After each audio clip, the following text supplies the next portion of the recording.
craziest, I don't want to say craziest game of the day. It really wasn't that crazy of a game. It was actually kind of a boring game and a very sloppy game. Was the Broncos beating the Chiefs. But you give Denver credit, right? A slight win in the box score, +1 turnover margin, 20 combined penalties in the game. It was a really sloppy game on both sides.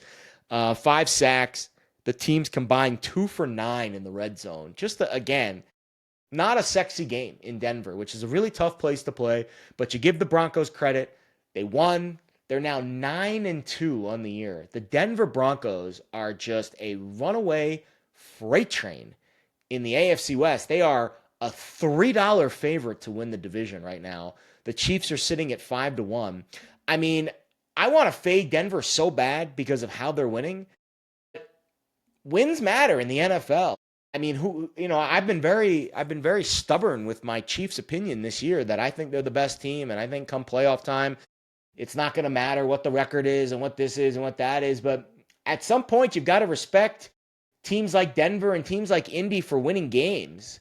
The Chiefs are 5-5 this year. Now, to be fair, down the stretch, they play the Colts, the Cowboys, the Texans, the Chargers, the Titans, then the Broncos again, and then the Raiders.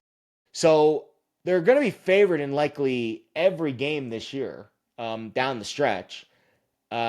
Maybe they won't be a favorite against Denver based on where the Broncos record is, but let's be honest. They were a 4-point road favorite today. You don't think they're going to be a home favorite in a few weeks? I still have Kansas City, even despite today. I still have them rated as the second best team in the NFL. Behind the Rams, tied with the Eagles and the Bills as the second highest rating in my power ratings. Now, are my power ratings gospel? Of course not. They're just my power ratings. But I still think the Chiefs, despite the fact that they're 500, are still going to be priced like filet mignon. Maybe it'll be like a New York strip now instead of filet mignon, but they're certainly not going to be priced like chuck steak. They're definitely not going to be priced like, for example, I still have, like, if the Chiefs played the Broncos on a neutral today, I still have Kansas City as a 3-point favorite. So I'm not going crazy with the result today. It was not a decisive Broncos win. Am I going to upgrade the Broncos for an underdog win over the defending AFC champs? Yes. I'm going to upgrade them a point. I'm going to downgrade Kansas City a point. But the Chiefs were a 4-point road favorite, which means on a neutral they were probably 5.5 points better. So even if you upgrade one, downgrade one, you still got Kansas City as probably right around a field goal favorite. So we need to reframe the discussion that even though Denver won the game today, Kansas City is still going to be priced ahead and likely one of the highest rated teams in the AFC. I have them right now tied with Buffalo, 1 point ahead of Baltimore for the highest rated team in the AFC.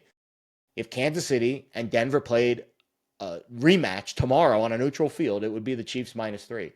And I'm not changing that opinion. I just because Denver, and I'm giving them credit for winning. Don't get me wrong. Denver deserves all the flowers. They're 9-2. I think they've won 8 straight games. I think in January, I'm still taking the Chiefs, especially if I'm getting a discount because Kansas City's on the road. Or Denver, because of their record is getting a lot of respect in the market. The game we just saw Sunday night, kind of a snoozer, to be honest. I actually fell asleep during multiple points of the game. So I didn't catch the whole thing, but not really much to get to in the box score. The Lions did outgain the Eagles, but Philly just sucked the life out of Jared Goff. And Dan Campbell I think the Lions went 0 for 5 on 4th downs. I think that's the number I saw. It was one of like the worst 4th down conversion, attempt days in the history of the NFL.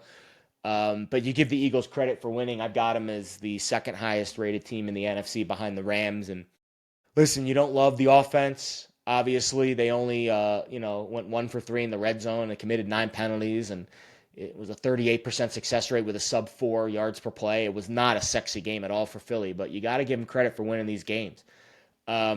I think the NFL, again, based on what I told you with the Plinko nature of these games, there is no rhyme or reason for who's winning. You just have to pray you're on the right side of the margin. And it's making gambling really hard. I have not had a good year betting on these games. I have not had a good year picking sides. One of the worst years I've ever had picking sides. I'm like 5 or 6 games under 500 in all the contests. I can't pick a side to save my life this year. It is complete Plinko. And I'm usually pretty decent at kind of, detecting some of those sharper spots, but I am terrible this year, which means I'm backing a lot of favorites, which I don't normally do, but the favorites have been covering. And then when I tend to back the favorites, it's like what happens in the Packers game or the Ravens game where they'll win and not cover.